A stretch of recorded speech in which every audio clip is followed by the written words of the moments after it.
पूर्णिया के सांसद राजेश रंजन उर्फ पप्पू यादव कल मुंबई पहुंचे थे और मुंबई पहुंचने से पहले ही उन्होंने साफ तौर पर अपने ट्विटर हैंडल या फेसबुक सोशल मीडिया के अकाउंट पर उन्होंने शेयर किया था कि मैं मुंबई जाने वाला हूं या मैं मुंबई जाऊंगा। बाबा सिद्दीकी की हत्या के बाद वो इसको लेकर चिंतित थे और वो पहले से ही ये कह रहे थे कि मैं मुंबई जाऊंगा, उनके पुत्र जो जीशान सिद्दीकी है उनसे मुलाकात करूंगा, उनके परिवार के लोगों से मुलाकात करूंगा, उन्हें ढांढस बनाने की कोशिश करूंगा और इस दुख भरी स्थिति में, दुख भरे समय में मैं उनके साथ खड़ा रहूंगा, उनके दुख को बांटने का काम करूंगा।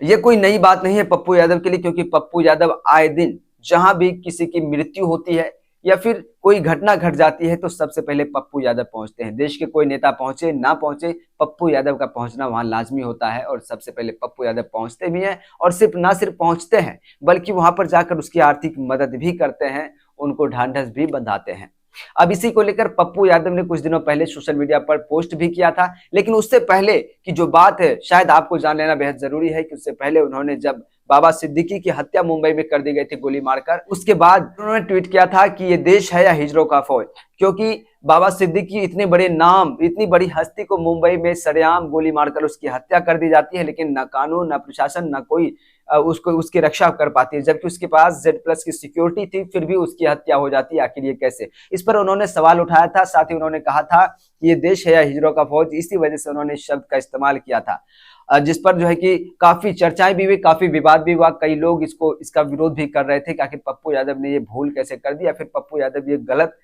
लैंग्वेज का, गलत शब्दों का इस्तेमाल कर दिए। लेकिन पप्पू यादव ने कहा कि बिल्कुल नहीं, मैंने होश हवास में और सोच समझ कर ऐसा किया है और ये ऐसा इसलिए है क्योंकि इतनी बड़ी हस्ती का हत्या हो जाता है, आखिर इस देश की कानून प्रशासन क्या कर रही है। साथ ही उन्होंने इसमें यह भी लिखा था कि 24 घंटे के अंदर अगर कानून हमें इजाजत दे तो 24 घंटे के अंदर लॉरेंस बिश्नोई के तमाम गैंग को, उसके नेटवर्क को हम खत्म कर देंगे। जिसके बाद से लोग ये कयास लगा रहे थे कि पप्पू यादव के ऊपर लॉरेंस बिश्नोई अटैक कर सकता है या फिर पप्पू यादव को लॉरेंस बिश्नोई से खतरा हो सकता है। लेकिन पप्पू यादव निर्भीक होकर, निडर होकर मुंबई भी पहुंचे और सिर्फ पहुंचे ही नहीं, उससे पहले उन्होंने आगाह भी किया था कि मैं मुंबई जाने वाला हूं। और जिस दिन जाने वाले थे उस दिन भी उन्होंने ट्वीट किया था कि मैं झारखंड में पहुंचूंगा, उपचुनाव को लेकर कुछ चर्चाएं हैं, वहां पर उनकी सभा है, उसको उसमें सम्मिलित होकर उसके बाद में मुंबई पहुंचूंगा, वहां पे जीशान सिद्दीकी जो बाबा सिद्दीकी के पुत्र हैं उससे मैं मुलाकात करूंगा।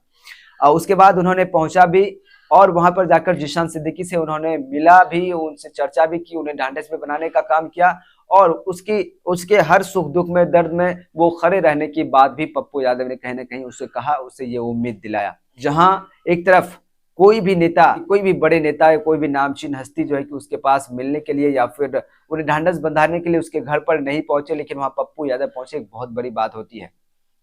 और वहां पर सिर्फ जीशान सिद्दीकी से नहीं बल्कि उन्होंने सलमान खान से भी मिलना चाहा, लेकिन वो शहर से बाहर थे और शूटिंग में व्यस्त थे, जिसकी वजह से वो उनसे मुलाकात उनकी नहीं हो पाई। और पप्पू यादव ने इस बात की भी ट्वीट कर जानकारी दी कि उनसे मुलाकात नहीं हुई लेकिन फोन पर लंबी बातचीत हुई। मैंने उन्हें भी आश्वासन दिया है, मैं उन्हें भी आश्वस्त करता हूं कि आप निडर होकर, निर्भीक होकर अपने काम को करते रहें, डरने की कोई बात नहीं है। साथ ही उन्होंने सलमान खान की भी तारीफ की है कि वो निडर हैं और वो किसी से डरने वाले में से नहीं हैं। और पप्पू यादव ने भी कुछ ऐसा ही कहा और ये जो है कि तमाम चीजें पप्पू यादव ने वहां जाकर उनसे बातचीत करके की। और ये बड़ी बात होती है कि अगर पूर्णिया के सांसद पप्पू यादव वहां पहुंचते हैं और उन लोगों से मिलते हैं जिनसे कोई अब तक नहीं मिला, जिस घटना के बारे में कोई चर्चा नहीं करना चाहता, कोई भी बड़े यानी टॉप लीडर कोई इसकी चर्चा नहीं करना चाहते, क्योंकि अगर वो चर्चा करते हैं या फिर अगर उसके साथ खड़े होते हैं तो कहीं ना कहीं वो लॉरेंस बिश्नोई के रडार में आ जाएंगे और उसके ऊपर भी कभी हमला हो सकता है, उनकी जान को भी खतरा हो सकता है। क्योंकि लॉरेंस बिश्नोई का साफ कहना है कि जो सलमान खान की मदद करेगा, उसके संपर्क में रहेगा, वो उसको हम जो है कि रास्ते से हटा देंगे और उसे मार देंगे। और पप्पू यादव अब इसको लेकर जो कहे थे वो बात, कहीं उसमें शक शोबा की कोई बात नहीं है, क्योंकि अगर कोई अपराधी जेल में बैठकर इस प्रकार की धमकी दे रहा है, इस प्रकार से लोगों को जो है कि मारने की धमकी दे रहा है, वो भी बड़े बड़े लीडर्स को या फिर किसी मंत्री को, सांसद विधायक को, तो एक बड़ी बात हो जाती है कि आखिर जेल में बैठकर कोई कैसे कर सकता है, आखिर जेल से वो अपराधियों से संपर्क कैसे करता है।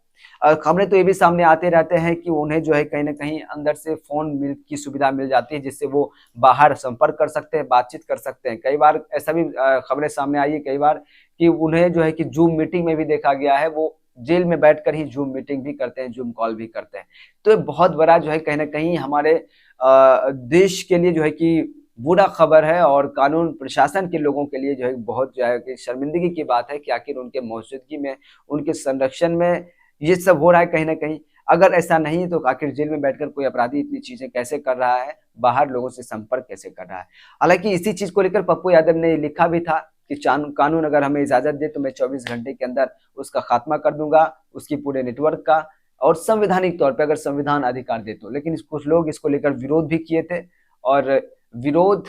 करने के बाद जो है कि अब उनको भी लोग प्रतिक्रिया देने लगे जितने पप्पू यादव के चाहने वाले थे।